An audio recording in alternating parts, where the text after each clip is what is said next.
大家好，我是镜片600度。我手上拿的这是一个包裹，拆开它，看是一个数据线。这个数据线是在粉丝在网上直接买给我的，好评返现在券，加微信送红包。这个双 C 线呢，粉丝想让我把它改装成一个苹果的 PD 数据线。那为什么拿这个线改呢？是因为他非常喜欢这种编织网的线，由于我没有这种线，所以他自己在网上买给我，直接邮寄给我了。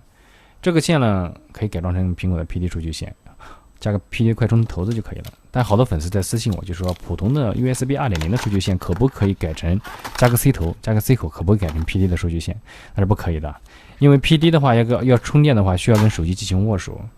什么叫握手？握手就是比如说，当你手机插入到充电器的时候，充电器会给手机发出一个指令，它会说 How are you？ 然后手机呢就会给充电器说I'm fine, thanks, and you？ 然后他们俩原来是认识，是不是？然后就进行根据他手机的电压多少呢进行调节提供多大的电压，大概就这意思差不多。但具体想了解更深入的话，可以参考一下相关的资料。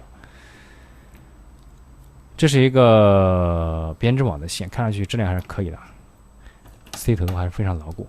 我们先把线给剪了。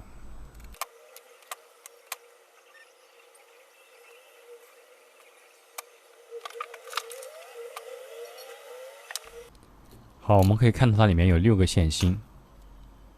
6个线芯的话有黄色、蓝色、白色、绿色，还有黑色跟红色。我们都知道黑色跟红色的话分别是正负极，然后一个白色跟绿色的话是数据的正负，蓝色的话是 CC 线，黄色的话应该是另一个 CC 线，但是暂时用不到。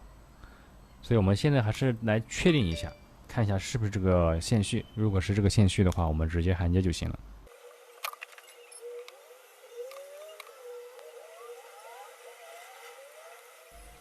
根据刚刚的检测，发现这个线是刚刚跟我们开始一样的就是那样判断是对的。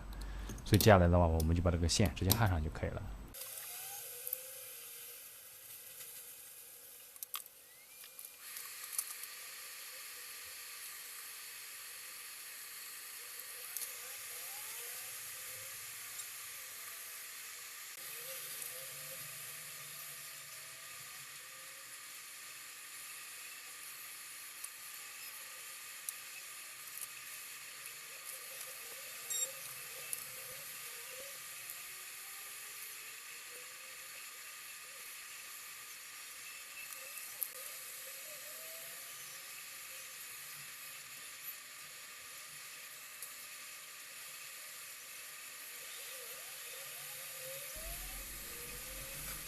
好，这个就焊好了，是不是过程很简单？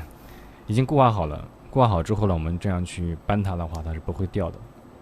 千万不要去没有固化的话去这样扳或者是封装，先固化然后再封装，因为它的焊盘极易的脱落，我感觉比苹果手机的主板焊盘掉点还容易如果一不小心的话，稍微一受力一加热它就掉了。好，这个编织网的话，多余的我们都给剪掉，剪掉之后容易我们的封装。接下来我封装的话就加快吧。